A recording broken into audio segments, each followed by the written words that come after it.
Salut à tous et bienvenue sur votre nouvel épisode de The Trick Play.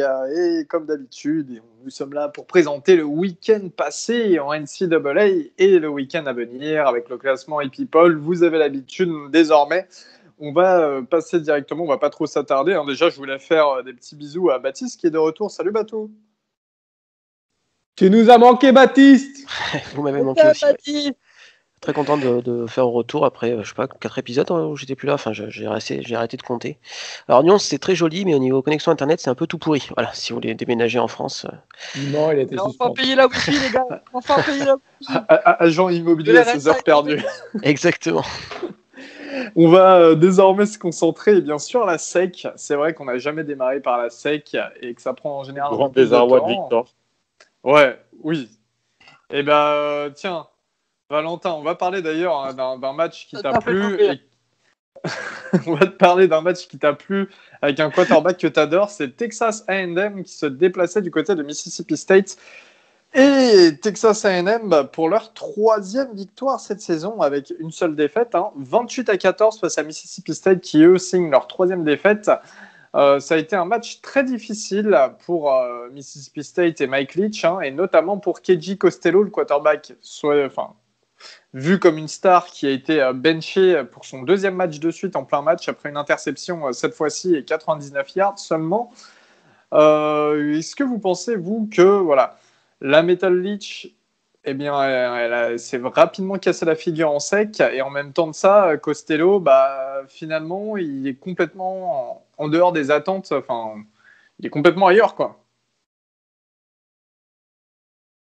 Alors, sans casser Costello forcément, on va dire que vu que c'est sa première année, un peu comme Lane Kiffin, je pense qu'il a peut-être pas aussi les joueurs qui vont pour son schéma de jeu, pour sa philosophie de jeu, pardon.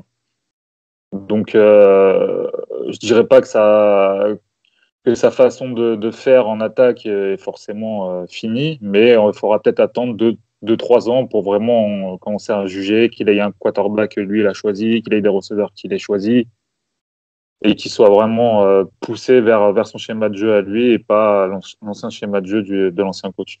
Mais Costello, c'est pas Leach justement qui l'a recruté, qui l'a convaincu de venir?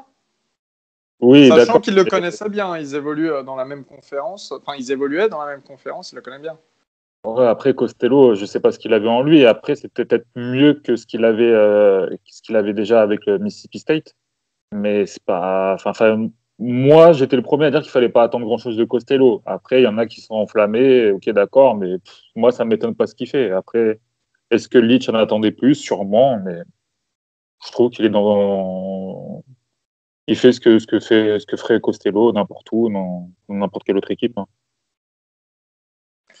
Eh bien, en tout cas, victoire de Texas A&M, 28-14. Juste pour clore ce match, Texas A&M, on en avait parlé, on avait dit plusieurs fois qu'on ne les voyait pas faire une saison exceptionnelle. Pour l'instant, ils font partie des leaders de la SEC. Impressionnant, surprenant. Moi, je trouve assez surprenant, c'est qu'ils aient bien rebondi, enfin, qu'ils aient gardé la dynamique positive après le match contre Florida. Ils auraient pu se reposer sur les lauriers et perdre ce match contre Mississippi State. Alors, je pense que le problème, c'est qu'ils sont leur plafond, c'est malheureusement Kellen Mond qui est un quarterback correct, mais sans plus. Et je pense que c'est ce qui va leur faire défaut cette année. Après, ils ont un calendrier qui est pas simple, puisque on a bien vu que Alabama et Florida d'entrée de jeu, il y avait plus simple. Mais bon, mine de rien, sur une fiche de 3-1 donc à la sortie. Et voilà, ils gagnent un match qu'ils devaient gagner, 14 points de façon tranquille, quoi. Ils ont mené 14-0 assez rapidement, bien aidé par Mississippi State, mais en tout cas, ils ont jamais baissé les bras. Et mine de rien, c'est le genre de match, c'est le match à pas perdre. Ils l'ont pas perdu, et tant mieux pour eux. Et ça fait un peu, je pense que ça fait un peu respirer Jimbo Fisher, puisque après la défaite contre Bama, je pense que c'était un petit peu compliqué pour lui. Pour revenir très rapidement sur Mississippi State, je pense que ça sera du Mike Leach tout craché tout au long de sa. De toute façon, ça a été du Mike Leach tout craché, c'est-à-dire qu'il va gagner des matchs où personne n'attend ce qu'il gagne, et puis après il va choke. À Texas Tech c'était pareil, et à Washington State c'était pareil. Il a notamment un bilan contre Washington qui est vraiment pas bon du tout. Et dans les matchs où il est un peu attendu, on sait que les équipes de Leach ont tendance un peu à se casser la figure, j'ai envie de dire. Et là, c'était encore le cas. Alors pas forcément ce match-là, mais les matchs précédents en tout cas, c'était le cas, quoi. Très bien, merci Baptiste. Et pour finir sur ce match, on a quand même eu un gros match du running back de Texas A&M, Isaiah Spiller, avec 2 touchdowns. Encore une fois, il reste sur la lancée de ses derniers matchs. Et aussi en face du côté de Mississippi State, Kalini, le running back star, était suspendu, donc n'a pas pu participer à ce match, sachant que c'est une des meilleures armes offensives des Bulldogs. Mais bon, ces derniers temps, il faut dire que Leach ne l'a pas trop utilisé à la course. Il a quand même utilisé un receveur. Je trouve le low-line de Mississippi State vraiment pas bonne. Et là, je crois qu'ils sont en négatif sur les yards à la course. Enfin, c'est honteux. Enfin, c'est pas honteux, mais on sait que la ligne est bonne chez Texas A&M, mais sans jeu au sol, même si on sait que c'est quand même le air raid du côté des Bulldogs, s'il n'y a pas de jeu au sol, il n'y a pas de jeu aérien non plus, quoi. On va passer tout de suite à Kentucky-Tennessee. Kentucky-Tennessee, eh bien, c'est encore une fois une équipe qui déçoit. Tennessee, deuxième défaite de la saison, et qui se sont inclinés sur le score de 34-7. Donc vraiment, c'est une rouste prise face à Kentucky. Et Kentucky qui, eux, sont sur une deuxième victoire consécutive, je crois. Félicitations de la part de Kentucky. Tennessee, ça fait plusieurs saisons que ça va mal. Ouais. Clairement, Kentucky, déjà bravo à eux parce que mine de rien, Tennessee c'était une équipe classée. Après classée, ouais, quand on voit comment ils jouent, ils méritent pas. Enfin, ils méritaient pas. Mais bravo Kentucky pour la défense parce qu'ils font 2 pick six, 3 picks. Enfin, le résumé de Tennessee, ça serait l'interception. Ils ont benché leur quarterback Guarantano qui est après avoir lancé 2 pick six d'affilée. En 5 minutes. En 5 minutes, c'est ça. Enfin, le mec qui lance. Puis en plus, c'est Fumbleman. Enfin, c'est Turnoverman, ce mec. Il fait que. Il perd dès qu'il se fait toucher sur un sac, il perd la balle. Enfin, c'est vraiment Turnoverman. Il se fait bencher parce qu'il fait trop de turnover. Et le QB remplaçant, première passe, il lance une interception. C'était un supplice à regarder. Je regardais un peu parce que j'aime beaucoup Kentucky avec leur quarterback transfert ça fait quelques années qu'il a transféré, mais Terry Wilson, qui est le QB de Kentucky qui était avant à Oregon. Et très surpris par la défense de Kentucky. On sait toujours qu'ils ont une bonne défense, mais là, bravo à eux parce que ils ont réussi à faire les turnovers au bon moment. Et mine de rien, 14 points en défense, c'est très bien pour gagner des matchs. Et ensuite, l'attaque, elle peut dérouler. Mais carton rouge pour Tennessee, vraiment, ils sont nuls. Et Guarantano, il doit plus avoir de poste. Enfin, non. Moi, pour le coup, j'ai une vraie question sur Tennessee et peut-être que notre ami de Vols France pourra nous orienter. Mais j'arrive pas à comprendre j'ai l'impression qu'ils sont dans une matrice qui se répète année après année. Ils changent de coach, ils recrutent ultra bien. Ils font une première année moyenne. Donc la réponse est ouais, mais il faut que les joueurs arrivent. Deuxième année, pareil. Troisième année, pareil. À chaque fois en ayant des classes de recrutement vraiment très belles. Et au final, il n'y a rien. C'est une des équipes qui, pour moi, développe le moins leur talent de tout le college football. Et après, tu peux te dire ouais, mais c'est le coach. Ouais, mais là, ça en fait 2 d'affilée, en fait. Parce qu'ils ont changé de coach il y a 1 ou 2 ans, si je dis pas de bêtises. Et pourquoi à cette fac en particulier, les talents, ils n'arrivent pas à se développer? Parce que quand tu regardes les stats, à part en plein attaque, à part Eric Gray, leur running back, qui fait un plutôt bon match, avec 24 portées pour 128 yards, donc ça fait quand même un peu plus de 5 yards par portée en moyenne, il n'y a rien. Enfin, il n'y a personne qui se démarque vraiment. En défense, ils ont leur linebacker qui, lui, pour le coup, est vraiment excellent, Henry Tohoto. Mais comment tu fais pour foutre en l'air autant de top classe, en fait? J'arrive vraiment pas à comprendre ça.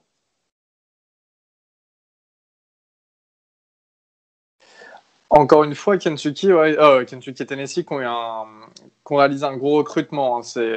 En tout cas, ces dernières saisons, mais même là, cette année, leur classe qui arrive, ça va être assez beau. Mais ouais, comme tu le dis, c'est waste. Ouais, C'est du gâchis. C'est du gâchis. C'est tous les ans comme ça. Ils sont tous les ans au grand, pardon, au grand maximum, quasiment, ils sont top 20.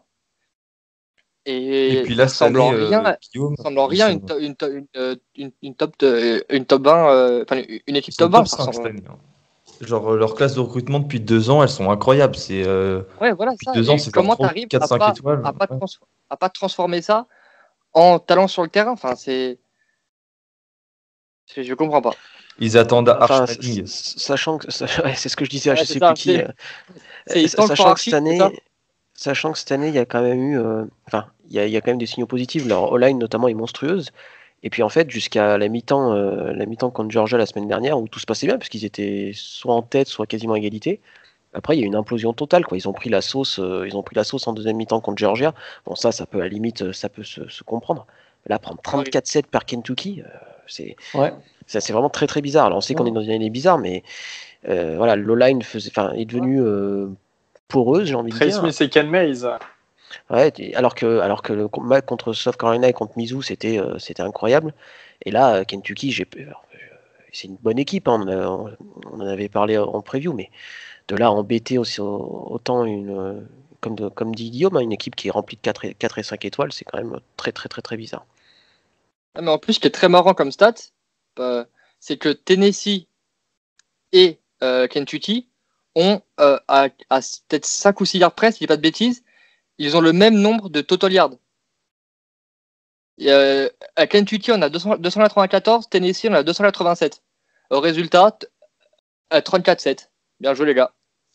Il y a une équipe qui capitalise et une autre qui avance pour rien, en fait, qui avance pas, quoi. Bon, alors, je pense qu'on l'a tous compris. Pour le coup, c'est que Tennessee est vraiment mal en point. À voir les saisons suivantes. Mais pour l'instant, ça s'annonce. Enfin, c'est pas super du côté de Knoxville. Parce que là, jusqu'à la fin de la saison, ça sera il leur reste comme match entre guillemets où ils vont être favoris. Il restera Vanderbilt et c'est tout. Ils rencontrent Alabama. Alors c'est pas cette semaine, pardon. Après il y a Arkansas contre Texas A&M, à Auburn, à Vanderbilt et contre Florida. Enfin, ça serait pas étonnant de les voir basculer à une saison à 3-7, quoi. Par contre, quel délice d'entendre que Arkansas est favori devant Tennessee. On va en parler d'Arkansas après. On va passer à Auburn, les Tigers d'Auburn qui se déplaçaient du côté de South Carolina, les Gamecocks. Autant se dire qu'Auburn, normalement, sur le papier, sont les favoris. Eh bien, c'est une défaite pour Auburn. Victoire 30-22 de South Carolina. Bo Nix, le quarterback star d'Auburn qu'on attend tellement de step-up depuis le temps, et ben, c'est toujours pas le cas. Un touchdown, 3 interceptions. Très mauvais. En face, du côté de South Carolina, il y a quand même 2 joueurs qu'il faut retenir. Hein. Le receveur Chase Smith, qui a été très très bon. Hein. Un touchdown. Et puis surtout, le cornerback. Alors, on sait qu'en cornerback numéro 1, il y a Israel Mukuamu qui sera une des grosses attractions de la prochaine draft. Mais le cornerback numéro 2, Jaycee Horn, qui a effectué un très très bon match. Jaycee Horn, qui est le fils d'ailleurs de Joe Horn, hein, qui était receveur chez les Saints en NFL pendant longtemps. Jaycee Horn, auteur de 2 interceptions. Et toi, Valentin, juste un petit mot sur ce match et sur Horn, parce que tu as été le premier à dire, ce mec, je l'ai dans mes petits papiers depuis un moment. Ouais, on va dire qu'il a vraiment, il s'est montré au grand jour là. C'était avec Guillaume, je crois, qu'on avait parlé. Guillaume m'avait dit que c'était sûrement les 2 meilleurs la meilleure paire de cornerback en college football. Une des 2-3 meilleures, ouais. Ouais, voilà, dans les meilleurs, on va dire, mais je suis tout à fait d'accord. Quand les deux ils sont alignés, c'est quand même assez solide. Et South Carolina, qui commence à vraiment bien remonter dans la SEC. Et juste pour revenir un peu sur Bo Nix, la semaine dernière, je disais que c'était pas de sa faute, etc. Je reviens sur mes paroles. Hein. Au bout d'un moment, je veux bien le défendre. Je dirais toujours qu'il a peut-être pas les joueurs qu'il faut autour de lui, mais il y a des interceptions et des passes incomplètes. Enfin, c'est pour lui. Il y a quand même des très bons joueurs. Juste au poste de running back, le petit freshman Tank Bigsby, qui est pour le coup un des gros points positifs pour Auburn sur ce match. Et même en receveur, Seth Williams, qui est pour moi un receveur un peu sous-coté, en tout cas en SEC. Je parle pas au niveau national, je parle en SEC.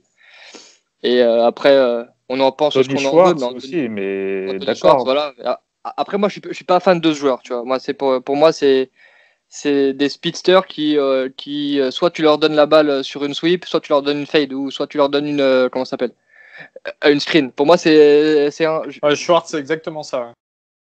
c'est un receveur de Bama, le mec. Je vais me faire insulter, mais voilà, tu vois, c'est screen, fade, post, screen, fade, sweep, fade. Donc, moi, j'appelle pas ça un receveur, j'appelle ça un mec qui fait du 100 mètres. Tu vois. Enfin, En tout cas, Auburn encore décevant cette semaine. Ole Miss, Valentin, toujours. Ole Miss, vous déplaciez les Rebels du côté d'Arkansas. Arkansas qui était très attendu déjà avec une quasi-victoire face à Auburn, on le rappelle. Et Arkansas qui ont remporté ce match 33-21 avec notamment, je pense que ça va être un peu plus une petite confrontation Valentin-Guillaume parce qu'on sait que d'un côté, il y a Ole Miss et de l'autre côté, il y a Philippe Franks, l'ancien quarterback de Florida qui évolue du côté d'Arkansas. Valentin, qu'est-ce que tu as pensé du match de ton équipe et est-ce que la victoire est volée ou non à ton avis? Match catastrophique. J'espère que c'est notre match catastrophique de la saison, qu'il n'y en aura pas d'autres. Après, la victoire n'est pas volée de la part de Arkansas, parce que c'est nous qui perdons le match, mais la défense, on va parler un tout petit peu, la défense a été aussi très bonne. Ça a été très bien coaché. Pour dire, on prend 20-0 à la mi-temps. En défense, on ne produit rien, comme sur les 3 premiers matchs. Il n'y a pas un pass rush, il n'y a que dalle, il se passe rien. Je crois qu'il y a un sac de Anderson, mais on dirait des gogoles qui poussent, qui essaient de pousser un mec devant. Il y a aucun pass rush, il n'y a aucune technique. Non, mais attends, est-ce que vous avez regardé les matchs? Vous regardez notre D-line, mais des Mongols. Ils mettent les mains sur le mec, ils poussent. Mais tu vas arriver où? Tu vas arriver sur le quarterback comme ça? Bref. Ouais, c'est pas faux. Mais ils se sont très très bien rattrapés en deuxième mi-temps en étant plus agressifs. Ils ont enfin fait des turnovers et ils ont été un peu plus constants parce qu'ils ont permis à quand même en tout cas, ils ont obligé Philippe Franks à essayer de sortir un peu de sa poche et ça n'a pas très bien réussi. Et pour preuve, ils n'ont pas marqué de points dans le troisième quart-temps. Mais moi, j'aimerais bien juste parler d'un joueur. C'est le linebacker d'Arkansas.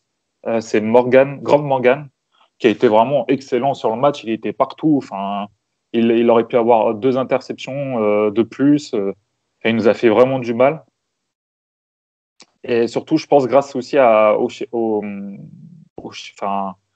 jeu appelé en défense par le coach d'Arkansas, il mettait les 4 D-line en rush sur notre quarterback, les 3 linebackers couverture de zone et les DB couverture de zone. Et ils ont fait ça tout le match. Il n'y a pas une fois où il y a eu un linebacker qui rushait, je crois. Ça a été ça tout le match. Et nous, on n'a pas réussi. Et moi, c'est là où je mettrais le petit bémol, c'est que Lane Kiffin n'a pas assez appuyé sur le jeu au sol. Alors pourtant, ça a plutôt bien marché avec Jarion Nelly qui a mis 112 yards. Et il fallait appuyer plus sur le jeu au sol pour pouvoir ensuite passer sur des play action. Et là, pouvoir trouver nos cibles. Et je pense qu'il l'a pas assez fait et ça a donné ce que ça a donné. Matt Corral a fait un mauvais match. Il ne faut pas oublier qu'il a joué que 4 fois l'année dernière. C'est un sophomore. Il n'y a pas de problème. On a fait notre match de merde, il n'y a pas de problème. La semaine prochaine, par contre, il faut que ça redevienne comme sur les 3 premiers matchs. Pour faire ça. Par contre, juste, je mettrai un petit mot sur Elijah Moore que voilà, toute l'attaque a fait un match de merde, sauf Elijah Moore, encore une fois. 11 réceptions, 113 yards, 1 TD. Une fois n'est pas coutume, je vais parler d'Arkansas, mais très peu de Friends, parce que pour le coup, il fait un bon match sans être extraordinaire. Il finit à 21 sur 34, 244 yards, 1 TD, 1 inter. Il a fait un match de ce que moi j'appelle un QB, un game manager. Il a fait gagner son équipe sans être incroyable, sans faire de grosses erreurs, parce que l'interception qu'il fait, en tout cas pour moi, c'est pas forcément de sa faute. C'est une balle qui est tipée dans tous les sens. Pour moi, le receveur doit la catcher déjà. Donc celle-là, elle y est, mais pour moi, c'est pas de sa faute. moi, j'aimerais juste parler de deux joueurs dont Val n'a pas parlé. C'est le receveur Treylon Burks de Arkansas, qui fait son match, très clairement. Il finit à 11 réceptions, 137 yards, un TD. D'ailleurs, un TD magnifique. Je vous invite à aller le voir. Un catch à une main en coin de end zone superbe. Et 4 courses pour 46 yards. Un très très gros match de la part de Burks, qui pour moi est en train de devenir petit à petit une grosse soupape de sécurité pour France. Faut rappeler qu'il est seulement sophomore, Burks, donc même s'il y aura plus France l'année prochaine, il peut continuer à bien se développer. Il commence à avoir des bonnes petites stats, mais c'est surtout, il faut que je retrouve son nom, excusez-moi, c'est Hudson Clark. Alors, je vais pas faire mon intello et monsieur je sais tout, je ne le connaissais absolument pas. C'est un freshman, c'est un DB freshman qui a juste fait 3 interceptions pendant le match. Voilà, il fait un match incroyable. Il était partout autour du ballon pendant tout le match. Fait assez notable quand même parce que ça arrive pas tous les jours. C'est un des premiers corners, enfin en tout cas DB blanc que je vois en universitaire, même en NFL. Vous pouvez faire le compte, il n'a pas d'état. Mais voilà, il fait un super match. Au plaquage, il est bon. Il finit à 5 plaquages, 3 solos. Mais voilà, c'est vraiment ces 3 interceptions. Sur ce match, en tout cas, je vais pas généraliser parce que c'est un trop petit échantillon pour vraiment faire des grandes théories. Et ça se trouve, le match prochain, il va se faire ouvrir et j'aurai l'air d'un con. Et voilà, sur ce match, il puait le football. Il a réussi à couper toutes les passes. Il était toujours pas loin du ballon. Et franchement, j'ai beaucoup aimé son match. Donc voilà. Et pour finir, Valentin, un petit mot sur les arbitres. Tu voulais en parler ? Ouais. Alors, la semaine dernière, c'était le scandale de Auburn. Mais alors là, pour moi, c'est un scandale, mais monstrueux. La première passe de Franks, il se fait intercepter. Les arbitres appellent, disent qu'il y a interception. Après, ils partent en review. Donc, je vous rappelle que pour changer l'appel des arbitres, il faut vraiment qu'il y ait une preuve, mais irréfutable. Et ils enlèvent l'interception, mais il y a interception de A à Z. Il y a pas à discuter. Il y a vraiment il y a interception. Les mecs, ils enlèvent l'interception. Et 2 fois dans le match, ils donnent un first down sur 3e tentative, alors qu'il n'y a pas first down. Le mec, il s'arrête juste avant. Et il donne la première tentative à Arkansas. Donc, je ne vais pas dire que les mecs étaient payés par Arkansas, etc. Mais tous les matchs, j'ai l'impression que c'est de pire en pire. Tous les ans, je dis que c'est de pire en pire, mais là, c'est de match en match, c'est de pire en pire. Et ça ils commence essaient à de vraiment rattraper m'agacer. Arkansas qui a perdu face à Auburn à cause d'une erreur d'arbitrage la dernière fois. Ils essaient de rattraper ça. Peut-être, ça se trouve, j'en sais rien, mais tous les matchs qu'on regarde, mais c'est des erreurs d'arbitrage, mais monstrueuses, quoi. Faut vraiment qu'ils fassent un effort, les arbitres, parce que là, ça en devient gênant. C'est très gênant. Juste Val. J'ai une question pour Val, parce que moi, je l'ai pas vu la première interception de Friends, j'étais encore au taf. C'est quoi la justification pour laquelle ils annulent le pick? Tu te rappelles ou pas? Non, j'ai pas. En fait, je m'attendais vraiment pas à ce qu'ils enlèvent l'interception. Et je lève la tête, et ils enlèvent l'interception. Robin, ils me font oh, ils enlèvent l'interception. Moi, je fais quoi? Et j'ai pas vu ce qu'ils disent. Mais vraiment, il y a rien. Les 2 pieds sont dedans. Il prend la balle, il garde le contrôle du ballon. Je sais pas ce qu'ils ont. J'ai pas vu et je sais pas ce qu'ils peuvent enlever. Okay. Donc, non, désolé. Il y a clairement interception. Voilà, Robin en atteste. Robin qui est lui arbitre. Voilà, vous pourrez lui demander. Toutes les semaines, il va le rappeler maintenant. Je l'ai pas dit à la dernière fois. Je vais faire Est-ce que vous êtes chaud pour une rubrique arbitrage, une petite chronique arbitrage chaque semaine? Le flag jaune de Robin, on va appeler ça. Le flag, ouais, le flag. Le flag de Robin. Même un nouveau podcast, le flag, tiens. Le flag. En tout cas, un match que Ole Miss Arkansas, un match aussi qui a été décrypté sur le site français, francophone, tout est en français. Vous pouvez le trouver via Twitter aussi. The Young Observatory, voilà, des collègues qu'on connaît, des collègues qu'on connaît et qui. The Young Star Observatory, c'est ça? Ouais, c'est ça. C'est YSO. Ok, The Youngstar Observatory, des collègues qu'on connaît qui analysent les futurs prospects NFL et un match par semaine. Cette semaine, c'était ce match aussi, donc vous pouvez aller le lire en tout cas sur leur site ou via Twitter. Ils ont un compte Twitter où ils envoient le lien sur leur site. Dernier match, ouais. Ouais, juste petit supplément sur leur contenu. Ils font aussi des reviews de matchs entre guillemets de légende. Et je le dis parce qu'ils avaient fait un review sur un match de Tim Tebow Florida State et que j'avais trouvé très intéressant pour le coup. Voilà, fallait que Tim Tebow ça sorte. Moi, on me dit qu'il faut que les Saints sortent. Bah, Tim Tebow, ça doit sortir. Voilà. Dernier match de sec, c'était le gros choc qui s'est produit dans la nuit de samedi à dimanche. On l'a regardé ensemble avec les gars. On est en direct. On s'appelait pour ce Georgia qui se déplaçait à Alabama. Et bien, Georgia menait à la mi-temps avant de mettre 0 points en seconde période. C'est-à-dire qu'Alabama s'est imposé 41-24. Avec notamment un gros Mac Jones, le quarterback d'Alabama, 417 yards, 4 touchdowns, une interception. Encore un très bon Najee Harris, le running back star, qui sera à la prochaine draft, 152 yards, un touchdown. Et surtout, Devonta Smith, Jalen Waddle, les deux meilleurs receveurs de la future draft aussi, qui sont à quasiment plus de 300 yards à eux deux, 320 yards je crois, et 3 touchdowns à eux deux, voilà. Et Dylan Moses, qui lui aussi est la future star linebacker, une des futures stars de la future draft 2021, qui a effectué aussi un gros match avec notamment 10 tacles, un sac, un tackle for loss. Enfin, voilà, c'était la fête. Pourtant, Georgia ont quand même bien tenu le choc en première période, notamment le quarterback qui vient de JUCO, Stetson Bennett. Encore une fois, on ne sait pas pourquoi JT Daniels ne joue pas. Avez-vous des vents de rumeurs, les amis? On va en parler. Il est éclaté. Apparemment, c'est toujours son problème au genou qui traîne depuis quelques temps. Et il serait pas à 100%. Donc le staff voudrait pas, vu que lui c'est pas un senior, donc c'est pas juste un transfert, un grade transfert pardon. Il voudrait pas tenter le feu avec lui et être sûr qu'il soit à 110% avant de le lancer. De ce que j'ai pu lire à droite à gauche. Et du coup, le quarterback titulaire, eh bien, ça reste Stetson Bennett. On l'avait dit dans le dernier épisode, c'était quasiment le troisième quarterback dans le depth chart en début de saison. Quatrième. C'est le fourth string, ouais. Ouais, ouais. Les coachs lui ont proposé de changer de poste pendant l'intersaison, pour te dire. Ah oui, parce que c'est vrai que c'était Matisse, le troisième quarterback. Non, mais ouais.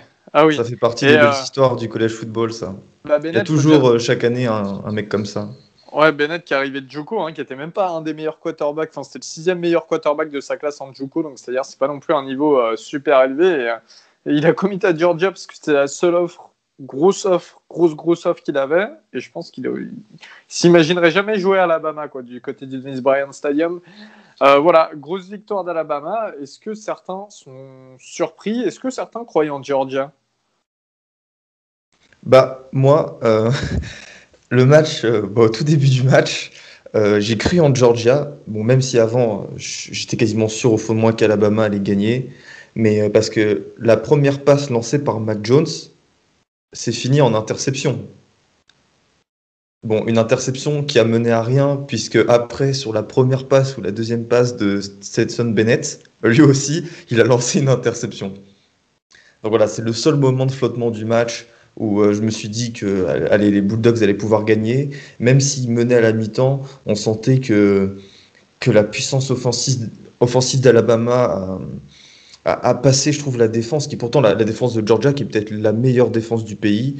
On voyait qu'il suffisait de rien, vraiment de rien pour que cette attaque, au fil du temps, commence à engranger, à trouver... à ce que Mac Jones trouve plus Jalen Waddle ou Devonta Smith. C'est ce qui s'est passé dans le 3e et le 4e quart-temps où ils ont marqué, je crois, 21 points. De toute façon, on savait tous que le match était plié au moment où le kicker d'Alabama a réussi un field goal de 52 yards. Où là, on se disait, mais 2020, c'est vraiment une année très très bizarre et on savait déjà que c'était mort pour Georgia. Ouais, c'est clair. Et je pense que c'est ouf. Moi, si jamais vous regardez le college football pour les joueurs, les futurs joueurs NFL, Devonta Smith, le receveur, c'est très très solide et c'est pas seulement que de la vitesse, c'est des grosses mains. Il arrive à se rendre libre. Et Mac Jones, il envoie, allez, je dirais, une 5-6 fois des ballons qui sont hyper contestés. Et c'est Devontae Smith qui vient se libérer pour le reprendre. Donc, excellent joueur. Et je pense que Mac Jones, sans Devontae Smith et Jalen Waddle, c'est moins bon. C'est moins bon que ce qu'il en a l'air. Donc voilà, si jamais vous regardez le CFB pour les joueurs de college football à venir en NFL, Devontae Smith, regardez, c'est un plaisir à voir jouer. Et encore, là, tu parles de ces deux receveurs qui sont promis au top 20 de la prochaine draft. Mais il faut qu'on parle du duo John Metchie III, donc qui est un receveur, il me semble, sophomore, et qui est de plus en plus trouvé par Mac Jones. Donc lui aussi, dans 2 ans, ce qui se présentera, je suppose, en tant que junior l'année prochaine, il sera aussi un top 10 ou un top 20 pick à la draft NFL. Et c'est ça qui est incroyable, c'est que déjà l'année dernière, où Alabama avait sorti Henry Ruggs et Jerry Jeudy, là cette année, ils vont en sortir encore 2 dans le top 20 avec Devonta Smith et Jalen Waddle, et dans 1 an, ils vont sortir John Metchie III. Donc voilà, quand Robin il dit que si vous voulez voir des futurs joueurs NFL sur un terrain de football, bon déjà il faut regarder la SEC, ça a échappé à personne, mais il faut surtout regarder Alabama, parce que Alabama, sur toutes les lignes du terrain, il y a un joueur NFL, et je dirais même plus un joueur qui va être titulaire en NFL.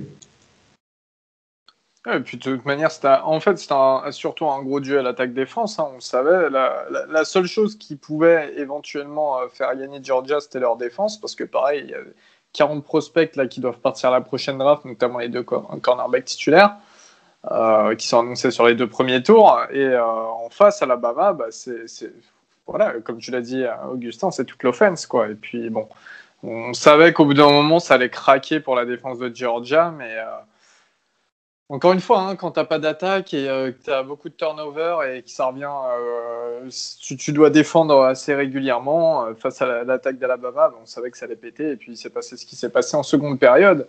Donc finalement, je pense qu'on est un peu tous unanimes quand même qu'on sentait Alabama gagner. Et puis c'est exactement ce qui s'est produit. Alabama reste pour l'instant les leaders de la SEC. On va passer désormais, messieurs, on a terminé le chapitre SEC. On va passer au Game of the Week. He'll run it out to the 10, 15, 20, 25, 30, 35, 40, 45, 50, 45. There goes Davis. Oh my God! Davis is going to run it all the way back. Auburn's going to win the football game. Auburn's going to win the football game. He ran the missed field goal back. He ran it back 109 yards. They're not going to keep him off the field tonight. Holy cow! Oh my God! Auburn wins. Auburn has won the Iron Bowl! Auburn has won the Iron Bowl in the most unbelievable fashion you will ever see! I cannot believe it! 34-28! UCF, donc, pour le Game of the Week. Et oui, UCF, University of Central Florida, qui s'est déplacé chez les Tigers de Memphis. Et oui, c'était UCF face à Memphis. Un beau match que Robin nous avait teasé la semaine dernière avec un duo de quarterback, un affrontement entre 2 QB, 2 prospects assez intéressants, qui sont intéressants à leur niveau, on va dire. Dylan Gabriel et Brady White. Oula, ça va plus trop. Alors je veux que quelqu'un me lâche toutes les stats parce que, sincèrement, c'était tellement de la folie ce match. J'ai la flemme de le faire. J'arrive. Vas-y, je t'en prie, Rob. Écoutez, Dylan Gabriel, du coup, le quarterback de UCF, a noté que c'est qu'un sophomore. Donc Dylan Gabriel, il termine avec 601 yards à la passe pour 5 touchdowns, 0 interception. 600 yards à la passe, ça fait 12,3 yards de moyenne par tentative, puisqu'il finit à 35 sur 49. Très très bon. En ce qui concerne, juste pour les quarterbacks, après le running back, ça court 197 yards entre 3 running backs. À noter 49 yards de Dylan Gabriel à la course et 1 TD. Et de l'autre côté, du côté de Memphis, on a Brady White qui finit à 34 sur 50, 486 yards, mais 6 TD et 1 TD à la course. Donc Brady White qui marque 7 TD pour son équipe. C'est les 7 TD de l'équipe. Enfin, il en donne 6, mais il fait partie des 7 TD de l'équipe. C'était un match de fou au niveau des QB. Et la semaine dernière, je vous teasais un peu sur le fait que UCF Memphis allait être un super match et c'était pas des équipes classées. Et bon, ça n'a pas démenti. C'est vraiment le match de la semaine. Et pourquoi ? Parce que UCF Memphis, ça finit à 50-49 pour Memphis, après que UCF menait de 21 points dans le troisième quart-temps. Le troisième quart-temps, ça faisait 35-14 au milieu du troisième quart-temps. Et c'est un comeback de 21 points, donc c'est le comeback le plus grand comeback de l'histoire de Memphis.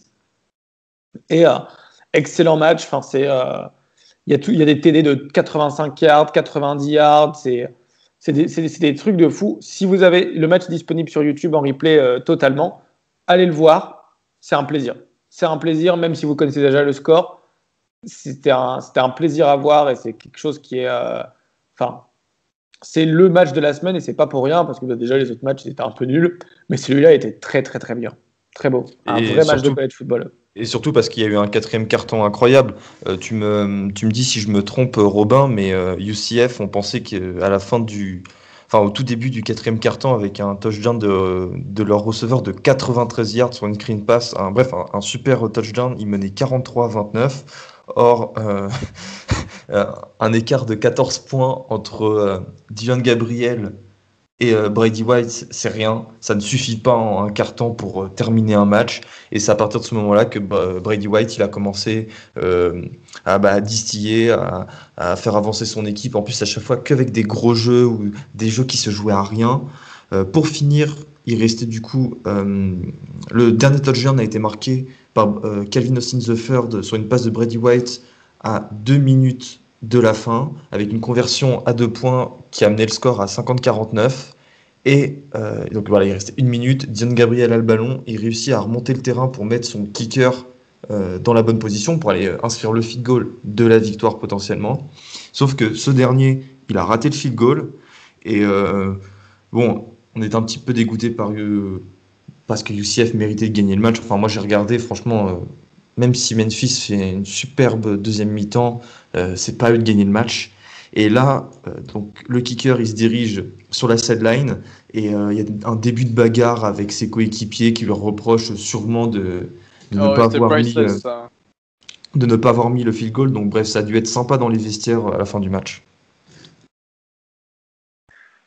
Voilà du coup pour The Game of the Week, avec cette victoire de Memphis sur le fil. Donc vraiment, c'était un match à bout de souffle, je dirais, face à UCF. On va passer... Écoute, Elio, j'aimerais quand même faire une petite parenthèse. Je pense que c'est le moment de balancer nos cartons rouges. Avec Valentin, on aime bien balancer nos petits cartons rouges de la semaine. Tu peux le faire, t'es arbitre. D'ailleurs, on le rappelle à tout le monde, Robin est arbitre. Mais Spencer Rattler n'a pas joué, donc ça va pas être pour sa gueule aujourd'hui.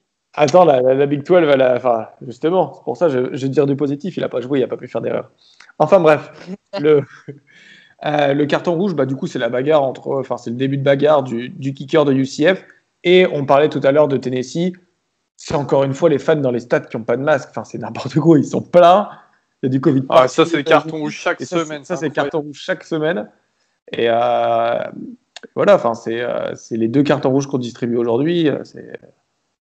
Surtout qu'il y a de plus en plus de coachs qui commencent à avoir le Covid. Après Nick Saban, Mike Norvell de Florida State, là cette semaine, c'est Dan Mullen, le head coach des Gators. Donc c'est pas comme si le coronavirus il était étranger au college football et qui touchait, c'est peut-être horrible de dire ça, mais que le staff ou des gens de l'administration, des équipes, mais là ça touche vraiment des joueurs et des coachs quoi. Et puis les coachs de college football, ils ont pas 25 ans, c'est des vieux. C'est ça. Non mais puis ça se passe que dans des États où c'est répandu. Dans ces États, il y a plein de nombres de cas. Alors, ok, il y a des millions. C'est la SEC, pardon. C'est la SEC. Mais sincèrement, c'est la SEC et la Floride. La SEC et la Floride. C'est une partie particulière des États-Unis. Ah, c'est la SEC. Enfin, tous les États du Sud, on va pas se mentir. On voit quand on regarde les matchs, on voit ceux qui n'ont pas de masque et on sait les États. On les connaît déjà d'avant. on n'a pas besoin de regarder la team. On sait que c'est Tennessee, on sait que c'est l'Alabama, on sait que c'est la Floride. Enfin, c'est les États du Sud qui ne sont pas réputés pour être les plus intelligents. Pour une fois, je me désolidarise de ça parce que nous, pour le coup, nous, dans notre stade, quand on joue, parce que là, on joue pas en ce moment, les mecs ont des masques. C'est déjà ça. Ouais, les masques sous le nez, on les connaît. Hein. Non, les vrais masques, les vrais masques. Vous avez été les premiers à le dire. Commencez pas à faire les amnésiques maintenant. Non, on est d'accord. On peut passer à autre chose. Après, c'est vrai que c'est pas un sujet qui mérite d'avoir un débat énorme, mais les 2 cartons rouges, c'est ça. C'est le début de bagarre et les masques. Toutes les semaines, ce sera les masques. C'est vrai que c'en est ridicule. D'ailleurs, là-dessus. Vas-y. Non, mais en vrai de vrai, un bagarre entre un punter et un QB backup, moi je paye. Hein. Moi je paye 2 sites pour voir ça. Hein. C'est un peu les arènes romaines. On va passer à l'ACC, la SCC. Hein. Voilà, Baptiste, je bois une bud, tu m'en voudras pas, j'ai plus que ça dans mon frigo. C'est Notre-Dame qui recevait Louisville. Louisville, qui seront prêts. Enfin, le match qui sera présenté, bien entendu, par Augustin, notre grand fan de Notre-Dame. Alors, une fois n'est pas coutume, je vais pas passer trop de temps sur Notre-Dame-Louisville. Je vais même y passer que 30 secondes parce que c'était un match indigne d'une équipe qui est 3e maintenant à Lay People. Je spoil un peu, mais c'est indigne de rendre une prestation comme ça. Ok, Yann Book, tu dis qu'il y a du vent après la fin de match, que tu peux pas trop lancer de ballon, sauf que les ballons, ça fait déjà 3 matchs que tu les lançais pas. Donc encore une fois, on a abusé de notre jeu à la course parce que notre line le permet, et ça termine sur un score, préparez-vous bien, 12-7. 12-7. Alors qu'on avait une des meilleures offenses du pays l'an dernier, c'est pas possible. Et je veux bien entendre les excuses, le vent, nanani nanana. On peut pas se satisfaire d'un match comme ça. Et moi, à quelques semaines, il me semble, c'est dans 4 semaines, Notre-Dame-Clemson, et ben j'ai très très peur. Voilà, c'était ce que j'avais à dire. D'autant plus qu'on parle d'un probable prospect NFL. Non. Un niveau bas, on en parlait plutôt l'année dernière. Ouais, probablement. Mais tu peux pas. On en parlait l'année dernière pour être drafté en fin de draft, ou même des gens le voyaient en top 5 QB. Là, avec les performances qui nous montrent en ce début de saison, mais c'est limite, on va pas faire un roster. Et moi, j'adore Yann Book, attention, mais là, faut qu'ils se mettent à se bouger, à la sortir, parce que c'est pas comme ça qu'on va battre Clemson ou qu'on va pouvoir prétendre à des playoffs de college football. Voilà, c'est dit en tout cas Notre-Dame qui en est à sa 4e victoire de suite pour 0 défaite. Pittsburgh, la petite équipe chouchou de Robin, se déplaçait du côté de Miami. Miami qui avait subi une lourde défaite face à Clemson la semaine dernière, mais qui ont remporté ce match. 4 victoires, 1 défaite pour Miami cette saison. Pittsburgh, bilan est bien 50-50, 3 victoires, 3 défaites, désormais 31-19 pour Miami. Sachant que le quarterback de Pittsburgh, Kenny Pickett, ne jouait pas. Un mot rapide sur ce match, Robin ? Comme tu l'as dit, pas grand-chose à rajouter. Le fait que le QB remplaçant, Kenny Pickett, le QB titulaire, il soit absent, c'était Yellen, le QB remplaçant qui a dû jouer à sa place. C'est un freshman transfert de Arizona State. Et l'attaque n'était pas la même, et donc ça veut dire que ça laissait beaucoup d'opportunités à Miami de gagner. Et la défense, qui est la force de l'équipe, elle a réussi à maintenir Miami sous les 31 points, mais c'était quand même assez dur. Juste pour préciser, encore une fois, la défense de Miami, la défense de Pittsburgh, elle fait son travail malgré les 31 points. Et c'était un peu un match nul au début du premier quart-temps, parce que le premier quart-temps, il y a eu 8 punts, 6 first down. Juste pour vous dire un peu comment on se faisait chier devant ce match. C'était pire que Notre-Dame Louisville. Et non, voilà, juste pour finir, pour les joueurs à regarder du côté de Pitt, pour ceux qui, encore une fois, ceux qui ont envie de regarder les prospects, il y a Paris Ford, James Twyman et Jones II sur la D-line. Et Paris Ford qui fait une interception, donc très très bien. Voilà. Rien d'autre. Et Pittsburgh recevra Notre-Dame la semaine prochaine au Heinz Field de Pittsburgh. Espérons que Kenny Pickett il soit de retour, parce que sinon. Et par contre, je vous l'annonce, il y a au moins 2 pics de Yann Book. 2 pics. Non, il va pas lancer. Il faudrait qu'il lance le ballon déjà. Et surtout T'inquiète si t'as pas, pas ça en face. Mais bon, il reste toujours aussi moins fort que Kyle Hamilton. Voilà, c'est ce que je voulais dire. Merci. Oh là là là là. Devon Holland, il est encore plus fort que les deux. Jamais. Est-ce que T'es un Yann ouf. Book est- T'es un ouf. T'es un ouf. Est-ce qu'on peut commencer à dire que Yann Book est le nouveau, comment il s'appelle, John Rhys Plumlee? Steven Montez. Ah, ok. Allez, vas-y, toi. Trace McSorley, c'est le Trace McSorley. Oh, mon bon. Non, arrête. Non, Maxence, non. il en paye 300 yards par match.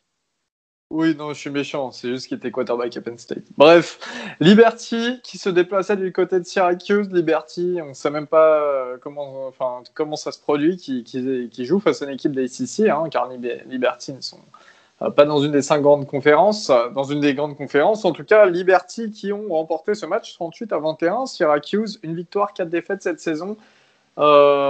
C'est vraiment le naufrage de Syracuse. On va pas rester sur ce match, mais Syracuse, c'est vraiment pas beau à voir. Et puis l'absence pour le reste de la saison du safety star André Cisco qui leur fait mal. Duke qui jouait du côté de North Carolina State, victoire 31-20 de North Carolina State, pardonnez-moi. North Carolina, 4 victoires, 1 défaite cette saison, très rapidement. C'est pas trop mal du côté de la Caroline du Nord, là, quand même. Ouais, c'est cool. Franchement, on s'y attendait vraiment pas. Enfin, loin de moi l'idée de te caresser dans le sens du poil, Elio, mais j'ai réécouté notre preview de l'ACC et tu parlais de de NC State comme une équipe qui pouvait surprendre et effectivement, ils sont en train de surprendre. Donc bravo à toi, Elio. C'était au vu de leur bon recrutement et comme quoi ça paye et encore plus en ACC. Et puis tu as l'émergence de leur quarterback, Devin Leary, qui est, je trouve, pas incroyable, mais il fait le taf. Comme disait Guillaume, c'est un game manager. Voilà. Ouais, c'est ça. Puis 4 étoiles. Et, donc, pourquoi pas NC State, en tout cas, sur une bonne lancée. Wake Forest qui se déplaçait du côté de Virginia. Et puis une victoire de Wake Forest. C'était pas... Alors, qu'on se le dise, c'était pas le match qu'on avait envie de regarder forcément. Mais victoire. Mais c'est un upset. Et c'est un upset pour Virginia qui en sont à 1 victoire pour 3 défaites cette saison, donc très dur, et 40-23 pour Wake Forest. Pas grand chose à rajouter sur ce match, si ce n'est que Virginia sont encore une fois décevants. Il y a eu un sac du côté de Wake Forest pour Carlos Basham avec 6 tacles, le defensive end star. Mais personne n'a rien à rajouter sur Virginia. Ils vivent mal le départ de leur quarterback dont j'ai oublié le nom à la draft l'année dernière. Perkins. Ouais, Perkins, pardon. Et c'est un peu le hangover après la finale d'ACC l'année dernière face à Clemson. C'était Virginia qui était en finale. North Carolina qui se déplaçait du côté de Florida State. Alors les amis, vous avez compris, la semaine dernière c'était ça. Eh bien, nous avons la fameuse Upset of the Week. Micro ouvert, applaudissements. La vie de ma mère, jamais j'applaudis, c'est fou. Vous êtes malade ou? Parce que c'est Florida State, voilà, entre Floridiens, ça n'aime pas trop. Florida State qui s'est imposé sur le score de 31-28 après avoir mené 21-7 à la mi-temps. On a été plusieurs à regarder ce match un peu en même temps. North Carolina, sincèrement, on les attendait comme les plus gros concurrents de Clemson dans cette ACC, un peu avec Notre-Dame aussi. Très décevant face à une équipe de Florida State qui est vraiment mauvaise cette saison. Très très décevant North Carolina pour le coup. Plus que décevant, la défense elle a été très très très mauvaise. Le nombre de plaquages manqués c'est fou. Et Samuel 3 interceptions, c'était très dur. Et non, Samuel qu'une seule. Oui, pardon. 3 touchdowns. Oui, 3 touchdowns, pardon. Mais de base, quoi qu'il arrive, c'était quand même dur.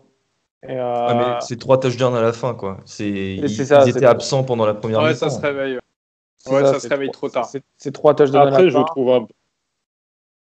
Dis-moi tout. Ouais, non, vas-y, finis, Robin. C'est ça, c'est 3 touchdowns à la fin, pardon. Et il a fait des très beaux lancers. Enfin, c'est plutôt Corrales, le receveur, qui a été vraiment... Il a sauvé certains lancers de Samuel. Et à noter juste le petit... le gros drop de Williams, le running back, en 4e tentative, alors qu'il est tout seul, mais vraiment... Moi, si on rate ça en en D1 française, on se fait laver par notre entraîneur. Bah là, il a dû se prendre un savon aussi. Hein. Oui, je confirme, oui. Ah ouais, il a dû se prendre un savon à la mi-temps, à la fin du match, parce que la tentative non. À l'entraînement, donc imaginez en dernière passe du match. Hein. Ouais, surtout parce qu'il y avait un first down gratuit. Enfin, c'était pas une passe dure, il était tout seul et c'est droppé sévère. Et aussi, juste je termine avec mon petit Laïus, très très bon running back de la part de FSU, là, Jordan Travis, il me semble. Jermaine Travis. C'est Jordan Travis, pardon. Non, Jordan Travis, c'est le quarterback. C'est quarterback. Ouais, un quarterback qui lance pas, non. Hein, moi, je le considère comme un running back. Hein. Vraiment. C'est ma vague sur Lamar Jackson, ça. Oh, je demande le copyright. Hein. Ouais, le copyright, écoute, je le prends sale. Et non, il court. Il fait que courir. Alors, il court, mais extrêmement bien. C'est Lamar Jackson quand il court, mais quand il passe, c'est Yann Book. Hein. Ouais, Lamar Jackson qui était à Louisville, et Jackson qui est à Louisville et Jordan Travis qui est un transfert de Louisville, justement, un vrai dual threat en fait. Et qui a bien géré son match et très beau premier touchdown à la course d'ailleurs. Il se fait toute la défense de North Carolina, c'est assez impressionnant. Ouais, sur 23 yards. Et non, c'était Guillaume qui en parlait sur Twitter l'autre jour. Si Florida State perdait ce match, ça aurait été le deuxième match perdu d'affilée contre une équipe. Enfin, en fait, si vous voulez, je vais essayer de bien le résumer. Samuel devait commit à Florida State pendant un an. Enfin, il était annoncé à Florida State. Il était lock quoi pour aller chez les Seminoles. Et au dernier moment, il a flip pour aller à North Carolina. Et il faudrait que vous me rappeliez lors du National Championship. Yeah. Et quel était ils ont perdu face à une équipe. Ah voilà, c'était Jeff Sims. De Georgia Tech, qui avait aussi flip de Florida State pour aller à Georgia Tech. Donc voilà, Florida State. Alors lui, il s'était fait. Sauve l'honneur. Il quand même plus ou moins fait virer. Que Samuel, ils étaient tous ultra hype sur lui, à juste titre, hein, vu les perfs qu'il fait depuis qu'il arrive à NCAA. Mais Jeff Sims, on lui a gentiment dit si tu peux aller voir là-bas, mon frère, ça m'arrange. Quand on voit la production des QB de Florida State, on se dit que Mike Norvell a eu du nez. Hein. Mais pour Samuel, c'était une c'était déjà une surprise, mais en plus un gros coup dans la classe de recrues de Florida State cette année-là. Ça a sauvé leur honneur, cette victoire. Voilà. Juste pour le match, je voulais dire que je vous trouvais un peu dur pour North Carolina. Certes, ils ont perdu, mais ils ont quand même montré qu'en deuxième mi-temps, ils ont redressé le tir en encaissant 0 points. Donc, bon, certes, ils ont perdu. Ok, d'accord, c'est FSU, ça devrait pas arriver. Mais bon, ils ont fait une mauvaise mi-temps, ils ont réussi à réagir, contrairement par exemple à Ole Miss. Et on verra la semaine prochaine. La semaine prochaine, ils vont gagner tranquille et c'était juste une erreur de parcours. Faut pas tirer des plans sur la comète trop vite. Non, c'est vrai, mais c'est vrai que Florida State cette année, ils sont quand même nuls. Hein. Faut être honnête. Et surtout que North Carolina était 5e à l'IP-Poll et là, ils tombent à la 14e. Enfin, ce que je veux dire, c'est que tu te mets des bâtons dans les roues énormes. Après, ils sont 5e à la People, mais ils ont eu quand même 2 semaines. Alors, la première semaine tranquille contre Syracuse, mais contre Boston College et contre Virginia Tech, c'était pas top. Alors, cette défaite, elle est. Alors, c'est très bizarre de dire qu'une défaite contre Florida State, c'est un upset. C'est assez dingue le monde du college football cette année. Mais elle est pas, en soi, elle est pas choquante parce que c'était moins fort que ce qu'on avait pensé en début d'année. Hein. Nous, on avait quand même été très dithyrambique sur North Carolina, qu'on voyait presque titiller dans Clemson. Et finalement, dans les faits, contre Boston College, ils gagnent de 4 points, c'est dur. Et Virginia Tech, ils en prennent 45. Voilà, cette défaite, en soi, elle s'explique, quoi. Alors effectivement, après, il faut une très bonne deuxième mi-temps, mais quand tu prends un wagon de points en première, tu peux faire la meilleure deuxième mi-temps du monde, ça sert un peu à rien, quoi. Cette défaite, elle s'explique, mais je pense qu'en fait, c'est plus une réaction par rapport au fait que ce soit surpris. Enfin, ils sont surpris par Florida State. Et Florida State, c'est pas eux qu'on attend pour battre North Carolina et pour créer l'upset face à North Carolina. Je pense que c'est plutôt ça. Mais en tout cas, Baptiste, ce qu'il dit, c'est complètement vrai. Ouais, c'est pas des victoires évidentes qu'ils ont quand même depuis le début de saison, North Carolina. On avait déjà émis quelques doutes ils étaient quand même après les premières semaines. Boston College qui se déplaçait du côté de Virginia Tech. Un beau duel en perspective, même si c'est pas forcément sexy au niveau des noms, alors que c'était un beau duel. Hein. Il y avait 2 victoires et une défaite pour Virginia Tech. Boston College qui était en mode 3 victoires, une défaite. Victoire 40-14, très convaincante de Virginia Tech, avec un très bon Hendon Hooker, le quarterback. On sait très bien que c'est quelqu'un qui rush. C'est moi qui les avais présentés en plus en preview de cette saison. Un touchdown à la passe, mais 3 à la course pour 164 yards de course sur 18 portées. Le running back aussi, très très bon, on avait parlé la semaine dernière de Virginia Tech, Khalil Herbert, c'est 18 portées, 143 yards et une réception pour un touchdown de 29 yards. En face, on avait le Phil Jurkovec, le transfert de Notre-Dame, dont on parle aussi assez régulièrement, qui a pu lancer. Alors lui, ça a été que de la passe quasiment à Boston College. 51 tentatives de passe, 28 complétées, 2 touchdowns, 2 interceptions, mais surtout 345 yards. On disait que c'était un beau prospect. Pas grand-chose à dire sur ce match. En tout cas, c'est 2 bonnes équipes qui s'affrontaient et puis ça a penché complètement en faveur de Virginia Tech. Et dernier match d'ACC ce week-end, enfin le week-end dernier, Clemson qui se déplaçait du côté de Georgia Tech. Ça m'a rappelé une certaine faculté qui se trouve dans le Maryland, une certaine université, car c'est un score de basket. Victoire 73-7 pour Clemson face à Virginia Tech. Je vous donne les stats, on en débat de ce match. Trevor Lawrence, c'est 5 touchdowns, une interception, 404 yards. Très facile. En face, Jeff Sims, dont on avait parlé la semaine dernière, qui est pas trop mal en ce moment, eh bien, c'est seulement 13 tentatives de passe, 6 passes complétées, 80 yards, un touchdown, une interception. Et Clemson qui fait lancer un punter. Et Clemson qui fait lancer un punter. Il y a eu 4 personnes qui ont lancé du côté de Clemson. Et qui font marquer un defensive tackle. Pickney. Ouais, c'est d'ailleurs un peu d'irrespect quand même du côté. C'est ce que j'allais dire, c'est que je trouve c'est presque, je sais pas, je trouve il faut faire attention avec le karma en college football et je trouve que faire jouer un punter, alors effectivement il est quarterback et Dabo l'avait mis dans le depth chart au niveau des quarterbacks, mais je trouve que le message envoyé est pas forcément très cool. Et voilà, j'ai un souvenir d'un certain Baker Mayfield qui plantait un drapeau sur le terrain d'Iowa State avant de perdre contre Iowa quelques semaines plus tard. Donc, je sais pas, le karma c'est un truc bizarre et je suis pas sûr que Dabo se soit mis dans les bonnes dispositions des dieux du college football. Et voilà, je trouve que c'est une décision qui est pas cool avec une équipe de Georgia Tech qui, on le répète, c'est moi qui avais fait la preview, qui est au départ d'une nouvelle aventure et je sais pas, je trouve ça, moi en tout cas ma vision de la chose c'est que je trouve que c'était vraiment pas cool de la part de Clemson. Et puis toi t'adores Dabo. Et ça rajoute de l'eau, ouais, c'est ça rajoute de l'eau à mon moulin. Dabo, excellent entraîneur, très mauvais être humain. J'ai juste une petite question justement par rapport à ça, Elio. Peut-être que certains ont la réponse. Excuse-moi de te couper, Guigui. Je voulais juste rajouter un truc sur le fait que le punter a lancé quelques ballons. Il y a aussi le quarterback, je crois qu'il est sophomore ou freshman, je ne sais plus, Hunter Helms, qui a lancé 2 touchdowns, 7 tentatives de passe, 0 interception, et qui est lui un ancien 3 étoiles, je crois, mais genre le 86e meilleur quarterback du pays. Un type qui n'aurait jamais joué à Clemson, autrement. Sincèrement, qu'on se le dise, temps normal, il n'aurait jamais joué à Clemson. Donc il y a vraiment du monde qui a tourné au poste de QB. Et Guigui, ouais, lance-nous ta question. Ouais, bah justement, ça tourne autour de tout ce que tu viens de dire.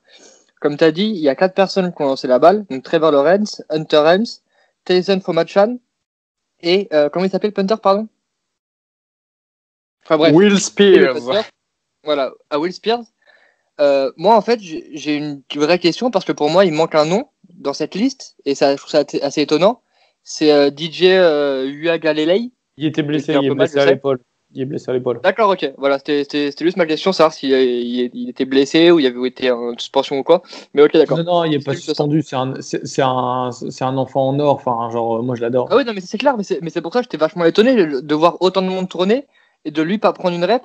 Je comprenais pas bien, mais du coup, d'accord. Là, du coup, je comprends un peu mieux. Et d'ailleurs, le QB, là, Thomas Kahn, il s'est blessé, il me semble, et je crois qu'il s'est fracturé la clavicule. Je suis pas sûr, mais il s'est blessé. Enfin, Thomas Kahn s'est blessé. C'est pour ça que le punter a joué. C'est pas forcément que de l'irrespect. Ouais, c'est ça. C'est pas forcément que de l'irrespect parce que le punter a joué parce qu'il y avait 2 QB en moins. Enfin, c'était. Ah, mais tu remets Hunter Helms, du coup. Ouais, Ça mais va, ouais, ils avaient faire 3 tourner. QB quand même. Faire Excuse-moi. tour- Hein, il y a faites des, tourner. il y a des équipes en NFL, elles ont que 2 QB. Hein, donc, Ah, attends. Il y a Guigui, il T'as des arrête équipes pas de dire. Il y a Guigui en mode mais non, mais s'ils tournent pas, c'est des enculés, ils gagnent pas de match. Et ben voilà. J'étais le Enfin, premier à le dire, eux, ils font tourner, eux, ça reste une dynastie. Maintenant, bah voilà. entre faire jouer 3 QB et un punter et laisser ton QB 3 se blesse, tu remets ton QB 2, je pense que c'est pas de l'irrespect, je pense que c'est pas juste voler des reps ou quoi, tu vois. Après, enfin, moi On personnellement, est je m'en d'accord. fous, tu vois. On Enfin, est moi, ça d'accord. me fait rire. Mais après, ça aurait été contre Florida, ça m'aurait fait beaucoup moins rire. Mais voilà, c'est. En vrai de vrai, je vois pas trop l'intérêt de faire ça. C'est plus dans ce sens-là, quoi. On est d'accord. ouais, c'est clair. Eh bien, on a fini sur l'ACC, hein, donc énorme victoire de Clemson, encore une fois. On passe à la Big 12. La Big 12 qui n'avait qu'un match cette semaine. Et oui, très étonnant, un seul match. Et c'était Kansas, les Jayhawks, qui se déplaçaient du côté de West Virginia, les Mountaineers à Morgantown. Victoire 38-17 de West Virginia. Rien à dire sur ce match si particulier. Kansas, 0 victoire, 4 défaites cette saison. West Virginia, 3 victoires, 1 défaite. Rien à rajouter, les amis? Non, Kansas c'est nul et West Virginia sera une équipe pénible à jouer en Big 12. Enfin voilà, rien de nouveau, rien de neuf sous le soleil de la Virginie occidentale. Non, orientale, occidentale. Signé Ouais, The Los Lonesome Amouilles. Cowboy. Merci, Bat. On passe directement au Group of Five qui nous seront présentés comme chaque semaine rapidement par notre ami Augustin. Augustin, expert Group of Five.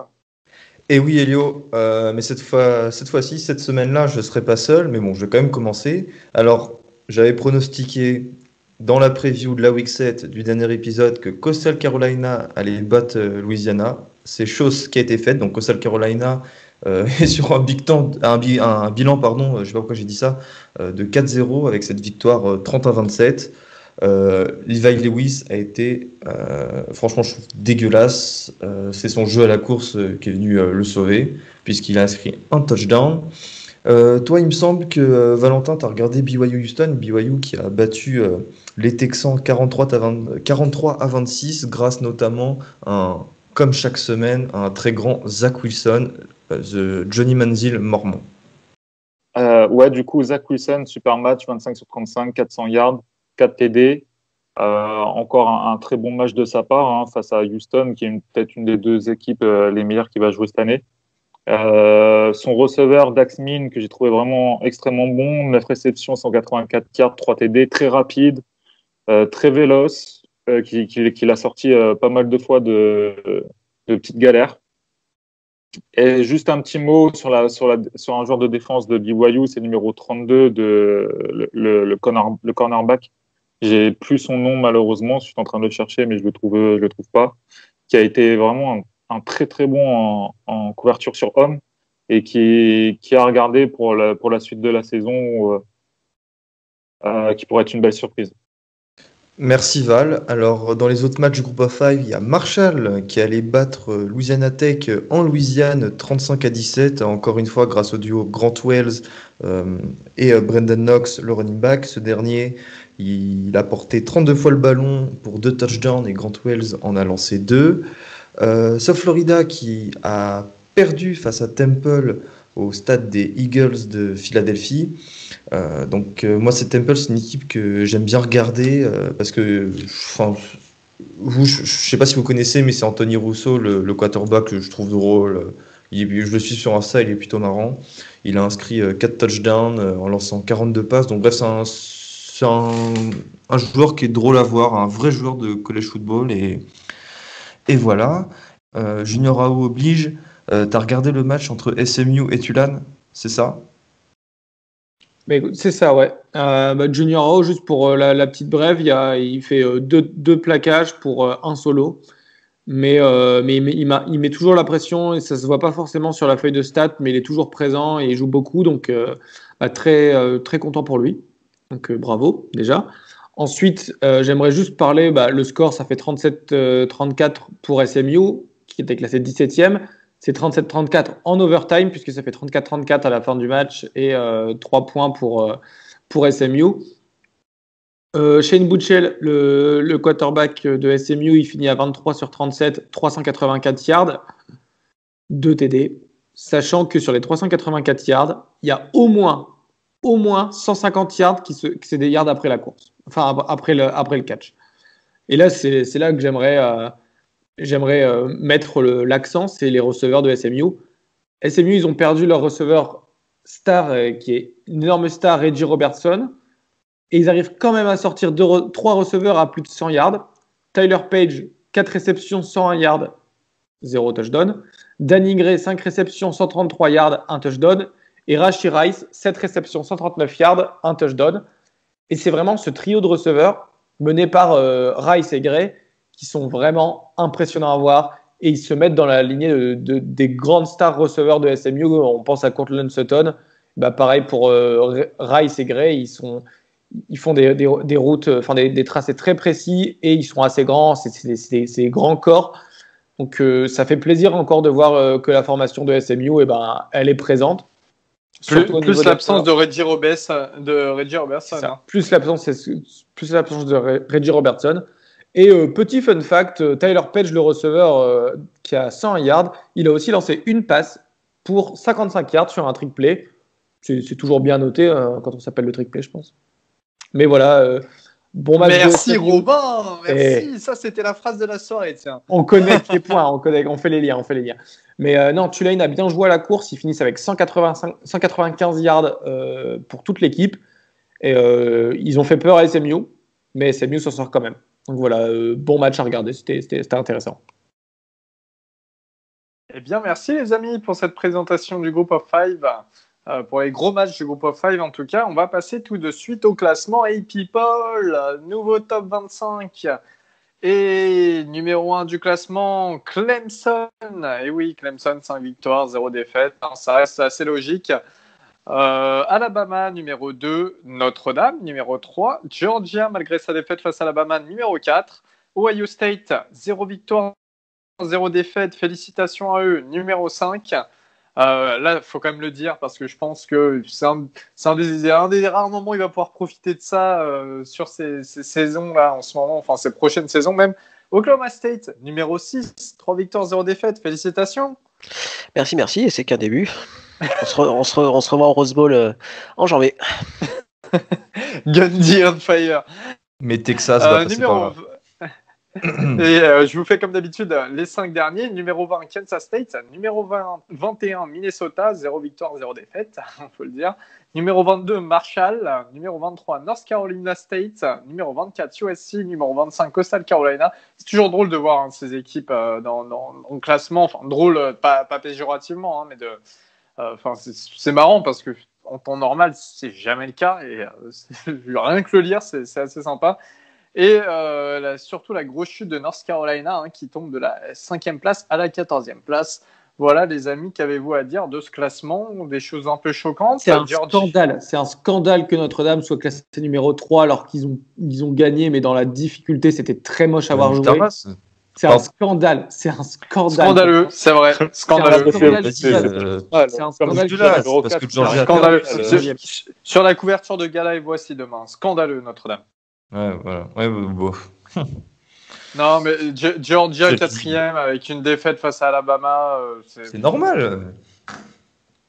Vous mettez pas dans la logique de ceux qui font le classement. J'y peux rien, moi. Non, et puis comme ça permettra d'Alabama d'avoir une victoire contre une équipe hyper bien classée, quoi, tu vois. Ouais, oui, ça, ouais. Bon. Et moi, ça concerne plus Notre-Dame, à mon grand regret, mais j'aurais peut-être mis Memphis dans le top 25. S'il y a de la place pour Coastal Carolina et NC State, il y a de la place pour Memphis, surtout après leur victoire incroyable face à UCF. Ils ont 3 défaites, ils ont 2 défaites déjà. C'est rush de mettre une équipe à 2 défaites en... Ils ont 2 défaites, non, ils ont perdu qu'un match, non, ils ont perdu face à face à SMU, qui est classé. Ils ont que perdu face à SMU, il me semble. De toute façon, s'il y a de la place pour Notre-Dame, il y a de la place pour tout le monde, j'ai envie de te dire. Mais c'est quoi la dernière fois que tu étais dans les people, toi? Pas dans ta cour. Non, mais c'est vrai que Memphis n'aurait pas volé sa place. En fait, moi, ce qui plutôt ce qui me dérange dans ce classement, c'est qu'il y ait plein d'équipes qui soient classées, plutôt bien classées même, avec 0 match, quoi, 0 victoire, 0 défaite. Alors d'accord, c'est des équipes qui sont attendues, mais on voit bien cette saison qu'il y a quand même pas mal d'upsets. Hein. Et moi, ça me choque. Voilà, il y a des équipes qui méritent d'être dans le encore classement. une fois, on est à un point où le classement, de toute manière, il y a des équipes qui n'y seraient pas en temps normal. On est à ce point-là. Alors Après, autant il faut celles vendre. qui ont vraiment joué, quoi. Après, il faut qu'ils vendent leur affiche aussi, la Fox et ESPN, en disant voilà, ça sera la telle équipe du pays. Parce que si Ohio State qui a pas marqué Diez 4, Diez 3 ou Diez 5, et ben l'affiche elle aura un peu moins de gueule, quoi. Tout simplement, on a bien vu avec Red River Showdown cette année où il y avait seulement Texas de classé. Ben finalement, on sent que même si le match était fou, hein, mais sur le papier, ben le prestige descend un peu. Donc forcément, bah c'est mieux de voir des grosses équipes classées. Donc c'est pour ça qu'on voit du Michigan classé, du Ohio State classé. Hein. Ouais, mais encore une fois, c'est ce que j'avais dit au début de saison, c'est que peut-être que tu as le calendrier de cette semaine sous les yeux, Elio. Contre qui joue Ohio State cette semaine, s'il te plaît? Nebraska. Donc ça veut dire que techniquement, là tu sors, tu ne mets pas Ohio State dans le classement depuis le début de la saison. Là, ils battent Nebraska. Bon, Nebraska, avec tout le respect que j'ai pour eux, c'est pas non plus une top team. Eux, ils vont gagner, donc Ohio State va gagner, et donc du coup, tu les fais passer de non rankés à top 3 ou top 4, ou j'en sais rien, directement sur une victoire contre Nebraska. Tu peux pas non plus. Ah bah non, moi je les fais pas passer top 3, top 4 avec une victoire face à Nebraska. Ouais, mais donc ça veut... Pas du tout. Mais donc oui, mais alors qu'intrinsèquement, ils ont le talent pour. Si tu mettais toutes les équipes à 0 match et qu'ils jouent leur premier match, que il se passe ce qui s'est passé depuis le début et que Ohio State gagne, Ohio State est top 3, top 4. Donc tu peux pas les pénaliser. Tu peux pas les pénaliser. Ce qui me choque, c'est que des équipes qui n'aient pas joué soient aussi hautes. C'est ça qui me choque. Alors mais t'inquiète pas que s'ils perdent, c'est une saison entière de Big Ten qui va se faire. Donc t'inquiète pas, il y aura le temps de les classer, de les monter, de les redescendre, les machins. Ça, il y aura le temps là-dessus. Il n'y a pas de souci là-dessus. Mais c'est juste que des équipes soient aussi hautes alors qu'elles n'ont pas joué un match. Je suis désolé. Il y a un moment, c'est régressif pour les autres équipes. C'est pas pour moi, c'est pas équitable pour l'instant. C'est pas équitable. Alors je te dis pas que maintenant, pour moi, il mérite d'être là. Je te dis pas que je vais voir Coastal Carolina devant Ohio State, pas du tout. Mais je te dis que Ohio State 5e, 8e Penn State qui a pas joué, Oregon, bon 13e, ça va, tu vois, tu me mets sur cette zone-là, sur cette plage-là, tu me mets Oregon et Ohio State, ça me dérange pas, tu vois. Wisconsin 14e, Minnesota 21e. Genre, je suis désolé. Michigan 18e. Alors ça, c'est la meilleure. Michigan, je sais même pas s'ils y seront dans le classement à la fin de la saison. Genre, il y a un moment. Ils gardent des places dans le top. De toute façon, ils garderaient ces places dans le top. Donc ça te sert à quoi de faire gagner une place? Qu'est-ce qu'on en sait, Michigan? Qu'est-ce qu'on en sait? Je suis désolé, non, je suis pas d'accord. Non, mais je te parle des top teams, moi. Je te parle des mecs qui sont classés dans le top 10. Et encore une fois, je te répète, je ne les vois pas. Enfin, tu peux pas les mettre aussi haut quand ils n'ont joué aucun match. Qu'ils soient dedans, ça me choque pas. Qu'ils soient aussi haut, ça me dérange. Voilà. Moi, ce qui me dérangerait, perso, ce qui me dérangerait, c'est que une fois que tous les calendriers sont terminés et qu'il restera que les Ohio State, Oregon, tout ça à jouer, pour moi, ça me dérangerait que à chaque fois qu'ils gagnent un match, alors que plus personne joue, ils gagnent des places, tu vois.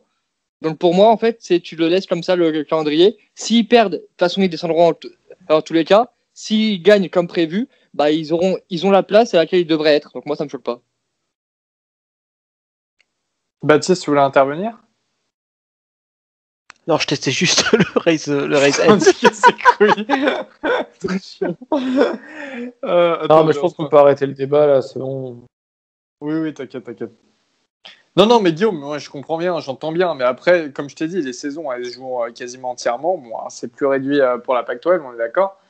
Et puis c'est en décalé, mais dans tous les cas, il y aura un bilan en fin de saison avec des victoires, des défaites face à certaines équipes.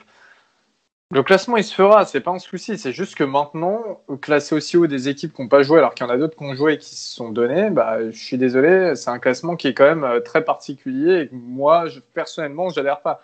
Après, encore une fois, on n'aura pas du tout le même classement. En fin de saison, les amis, je vous propose de passer directement au match bien du week-end prochain, au match du top 25, comme d'habitude. On ne va pas vous faire tous les matchs. Et puis, on va aussi parler, parce que dans ce top 25, du coup, comme on l'a dit, dans le classement People, il y a des équipes de Big Ten. Eh bien, les équipes de Big Ten qui vont apparaître dans ces matchs. vu que la Big Ten reprend ce week-end. Et oui, c'est la grosse nouvelle.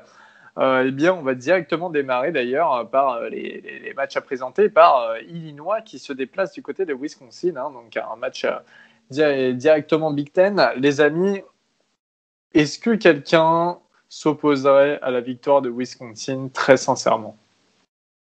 Non. Nope. Et on vous invite d'ailleurs à suivre notre ami Wisconsin France sur Twitter. Pour ceux qui ont Twitter et qui va pouvoir, ça va être sa première saison sur Twitter, donc qui va pouvoir se délecter de vous envoyer quelques tweets. Et d'ailleurs, le match est vendredi à 2h du matin, donc dans la nuit de jeudi à vendredi. Juste pour vous, exact. À 2h du matin. Donc voilà, si jamais vous avez rien à faire dans la nuit de jeudi à vendredi, c'est un peu cool d'avoir des matchs. Donc cool. Pour les matchs, c'est de vendredi à samedi. Et c'est là qu'on reconnaît les chômeurs. Non, vendredi, samedi. Ça va alors. Non, nous sommes des étudiants. Oula. T'es le seul. Ouais, il est le seul. T'es le seul, le stagiaire. Hein. On les a validés les stages. Hein. D'ailleurs, nos tasses de café sont vides. Donc, bref. Oh là là. Les APL, les gars. Le samedi à 18h, les matchs de 18h, Syracuse qui se déplace du côté de Clemson. Grosse victoire de Syracuse en perspective. Robin, on est d'accord? Ouais. On est d'accord, 73-10 pour Syracuse. Ouais, et avec d'ailleurs, Syracuse, j'espère que cette semaine ne feront pas jouer leur punter. C'est quand même un manque de respect de l'avoir fait la semaine dernière. On a dit non, les gars, on a dit non. Bah, attends, qu'ils fassent jouer leur punter au lieu de DeVito, ça me dérange pas. Ouais, je crois qu'ils en sont pas loin. Blague à part, DeVito, il joue plus. Hein. Si Clemson refait jouer son punter contre Syracuse, je dirais j'accuse. Hein. Allez, vas-y, vire de là. Vraiment, non. T'as pas l'envie de dire vire de là. Il fait son retour dans le podcast. Il a le droit à tous les jeux de mots les plus. C'est vrai. Moi, j'aime ça, Baptiste. J'aime ça. Nebraska qui se déplace du côté d'Ohio State, donc qui a été teasé par Robin et Guillaume, je sais plus, un de vous deux. Grosse victoire de Nebraska qui va prendre la 5e place du coup de l'High People, les gars. Ouais, d'accord. Ah oui, il faut vraiment ça. D'ailleurs, Scott Frost vient de nommer, j'ai vu ça il y a quelques instants, Adrian Martinez titulaire. Bon, on s'y attendait, mais c'est officiel maintenant. Ouais. J'en parlais dans la prévue de Nebraska quand on a fait la prévue de la Big Ten. Adrian Martinez, c'est un QB décent, mais c'est pas non plus, c'est pas du haut niveau non plus. Donc vous attendez pas à avoir le seul beau quarterback qui aura joué dans ce Nebraska-Ohio State, c'est Justin Fields de Ohio State. Avec pas de progression en plus entre son année sophomore et son année freshman. Zéro. Ça tire à balles réalistes. Baptiste en forme ce soir. Tu parles de Spencer Rattler ou de Ohio State? Vas-y, passe, parce que moi je n'ai pas capté là, celle-là. Les gars, juste hors top 25, je voulais finir parce qu'après on a quasiment plus d'équipe Big Ten. Quand même qu'on me dise, parce que j'avoue que ça me démange depuis le temps que la saison a repris. Maryland se déplace du côté de Northwestern. Moi, je veux juste vos avis, les gars. Northwestern. Non, Maryland, les gars, vous craquez, vous faites juste ça pour le. Non, Maryland tous les jours. Si Maryland ne gagne pas. Juste et mon frère. Vraiment.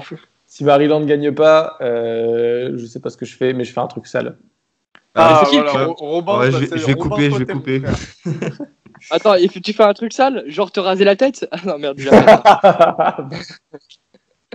Tu cherches la bagarre, Guy, là, ou comment ça se passe? Non, respect robustesse. Non, mais Guigui me connaît, on va au bar ensemble et tout, il voit très bien mes réactions en live et il sait très bien ce qu'il faut dire pour bien m'embêter. On verra en tout cas, et ça va être sympa parce qu'on va vivre le match ensemble, ouais. Ouais, non, pour le coup, vraie question, est-ce que votre QB starter a été nommé? Non, toujours pas. Et moi, je pars du principe que c'est le Legendre qui va starter et au but de match, s'il joue mal, il se fait bench. Voilà, je pars de ce principe avec quelques splits. Hein. Avec quelques splits. C'est le Legendre ou la mariée? Ok, NC State qui se déplace pour le derby face à North Carolina en ACC. NC State, North Carolina. NC State 4 victoires, 1 défaite. North Carolina 3 victoires, 1 défaite. Un nouvel upset pour North Carolina ou pas cette semaine? Non. North Carolina, ils vont se remettre sur le droit chemin. Ils vont gagner. Mais pas de beaucoup. Je partage David Roux en perso. Quelqu'un pour s'y opposer à ce mariage? Pareil. Augustin? 9. Kansas qui se déplace du côté de Kansas State. Kansas State, 3 victoires, 1 défaite. Kansas, 0 victoire, 4 défaites. Kansas State, des victoires d'ailleurs convaincantes, faut le dire. Kansas State. Ouais, tout le monde Kansas State, pas de souci là-dessus. Kansas because Covid. Voilà, 3 mots. Les Wildcats, ouais, c'est rien à dire. Alors là, c'est un match, franchement, c'est quand même c'est marrant de le dire en présentant les futurs matchs du top 25. Georgia Southern qui se déplace du côté de Coastal Carolina. 3 victoires, 1 défaite pour Georgia Southern qui évolue en Sun Belt, et North Carolina 4 victoires, 0 défaite. C'est une des plus grosses affiches de la semaine, c'est incroyable. Ceci dit, les matchs de Georgia Southern en début de saison, quand on n'avait pas trop de choses à se mettre sous la dent, étaient pas mal. Hein. Ah bah super ça, Augustin, c'est toi qui t'y colle à le regarder le match.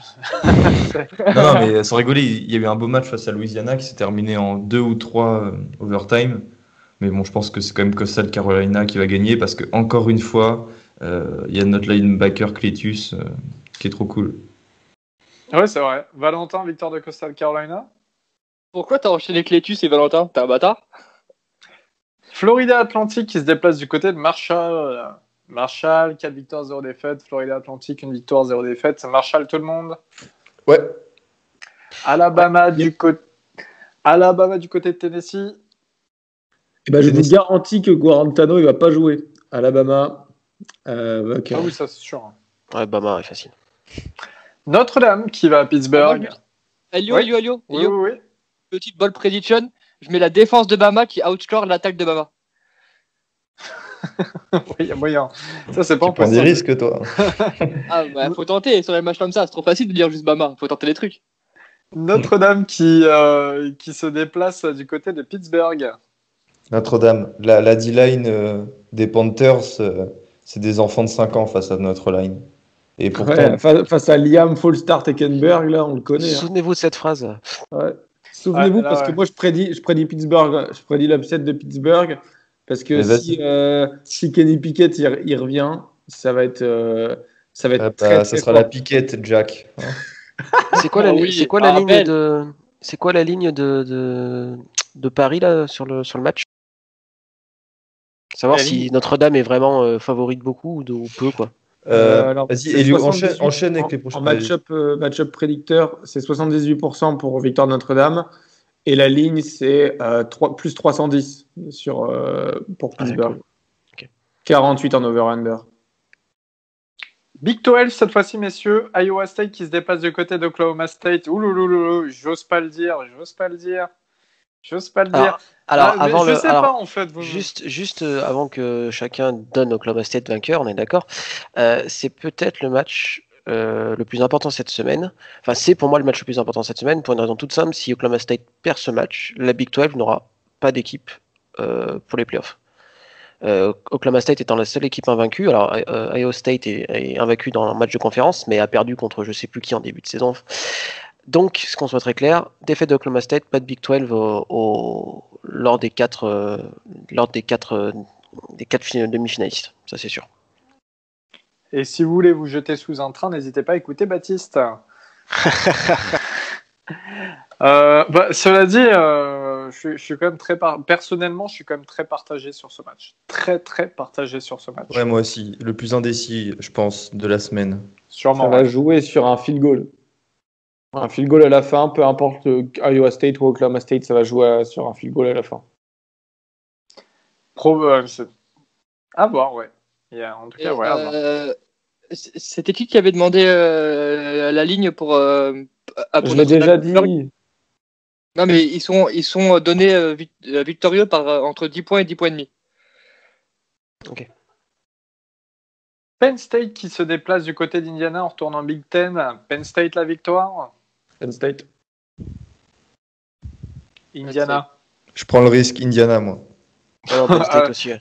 Moi, je prends le risque pour mauvaise foi. Toi, tu prends le risque juste. J'aime pas Dis-nous. Penn State. Ah, sérieux? Bah On oui. prend tous les jours.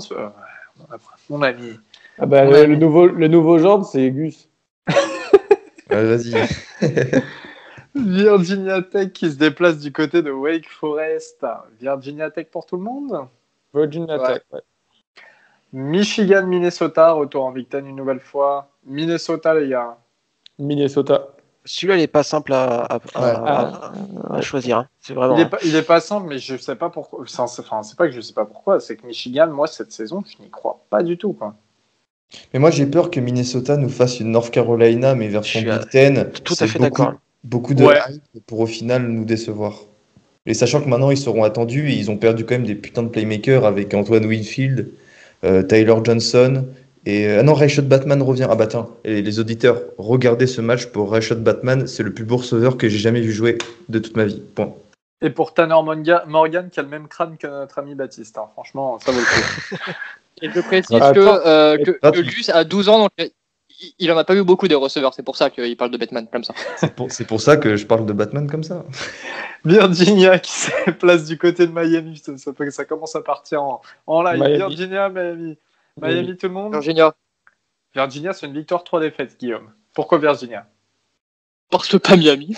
Ah oui, c'est vrai. Oui, c'est vrai. Non, mais Virginia, je les vois bien taper un gros cette année. Pourquoi Miami qui me fait ni chaud ni froid, pour être tout à fait honnête.